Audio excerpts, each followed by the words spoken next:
How's your diet going, honey? And why are you shirtless? Because you said waking up to these makes you happier in the morning, honey. It does. So I was doing keto and I lost a ton of weight in the first week, but then I had a little slip and cheat a little bit and had a little bit of carbs, and I gained all the weight back. Well, that's just because with keto you lose a lot of water because you don't eat carbs and carbs store a lot of water. So you basically lost a lot of water weight and then you gained a lot of water weight back. You didn't really lose any weight. The only way any diet works actually is through a calorie deficit. What's a calorie deficit?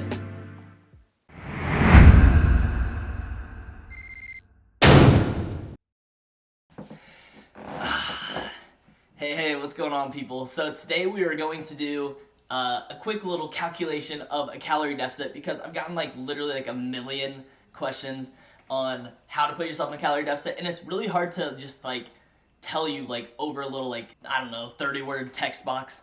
So it's gonna be a lot easier just to make a video about it. And the thing is, it's gonna be a different amount of calories for each person.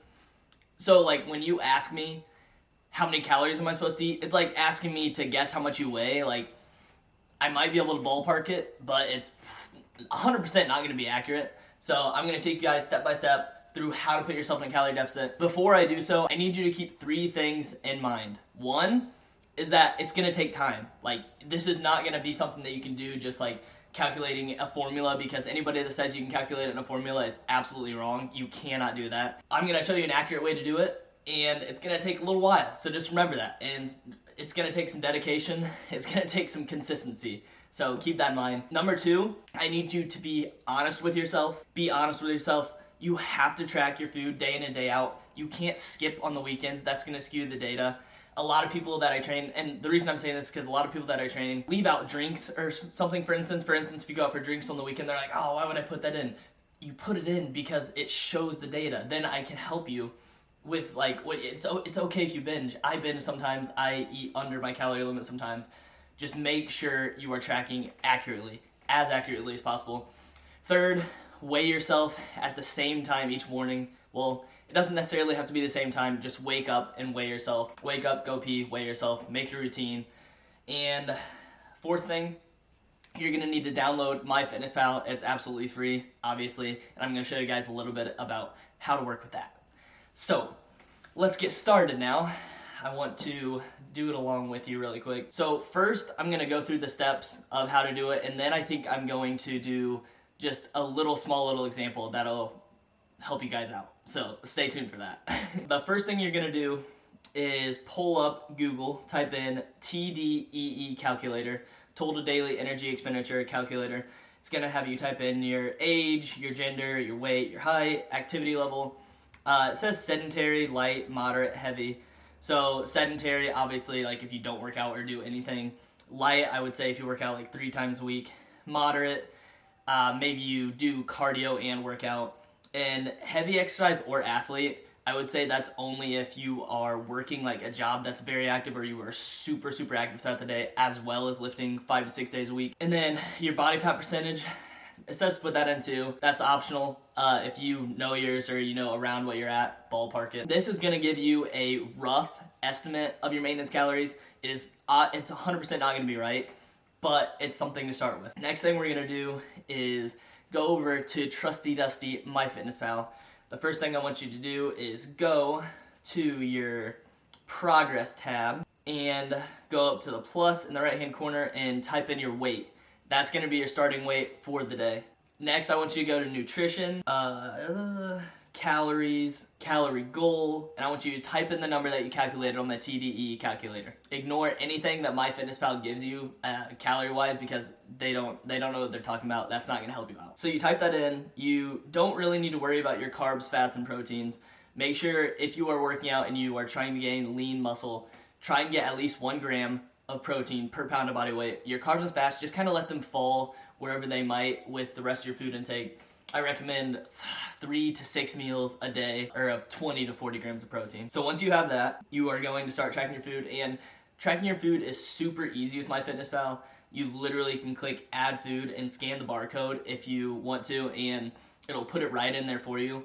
So it's not something that's going to take a lot of time, but it is going to be something that you have to think about each time you go and eat. But it's going to have to be a conscious decision, and eventually you'll be so good at like knowing the amount of calories that are in different types of foods that it like won't feel bothersome, if that makes sense. And then obviously each morning you're weighing yourself, your progress. This is going to be a month-long process. So every single day you're tracking your calories. Every single day you are tracking your body weight. Like I said, same time each morning, preferably. Wake up, pee, weigh yourself. You're gonna be tracking that for a month straight. And then at the end of the month, you'll have a moving average of how much weight you gained or how much weight you lost. With this, you can see the calories that you ate, the average amount of calories, and scale it from there to put yourself in that good old calorie deficit that's gonna help you lose weight. Let's just say, for example purposes, you are eating 2,500 calories a day. At the end of the month period, you end up eating an average of 2,600 calories because on the weekends and stuff, you kind of went over a little bit, which is, like I said, perfectly fine. You ended up eating 2,600 calories a day. At the end of the month, you gain, let's say, 1 pound to make it easy. So at the end of the month, you gain 1 pound, which is really good. That means you are actually pretty close to your maintenance calories at 2,600. But 1 pound, so that's about a fourth pound a week. A fourth pound a week, that's like 125 calories over your maintenance calories. That means your maintenance calories are around 2,475 calories. Now, that's still not 100% accurate, but it's pretty accurate. That's gonna be like pretty close. And then you can honestly keep like scaling it from there as well. But so now to put yourself in a deficit, you're gonna wanna subtract calories, or you can start adding cardio into your routine. If you don't do cardio already, I recommend daily walks. It's super easy. 10,000 steps will burn, like for most people, around 500 calories a day. And that's gonna help you burn a pound of fat a week. There's 3,500 calories in a pound of fat, so a pound is really good. You don't want to lose the weight too fast. It's going to be a slow and steady process, and you're going to feel really good after. So add that cardio or subtract around 500 calories. I don't recommend going anything over that. So you'll be eating around 2,000 calories a day if you decide to go the subtracting calories route. And you should lose a pound a week from there. This is going to help you consecutively lose weight week to week.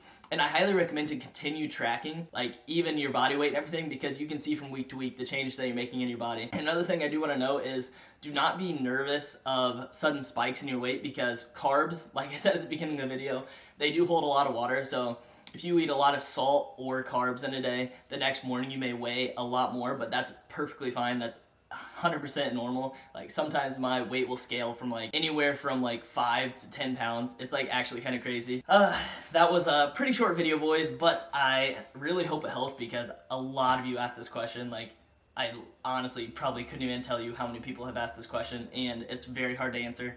So I hope this helped you guys out a lot. If it did, please like, comment, subscribe, because that helps me out a lot. And comment below any other videos you want to see. Willing to do anything, so let's do this. Thank you guys so much. Stay cheeky, my friends. You see the drippy, I'm fitted up. Hop in my car and the giddy up. Secure the bag.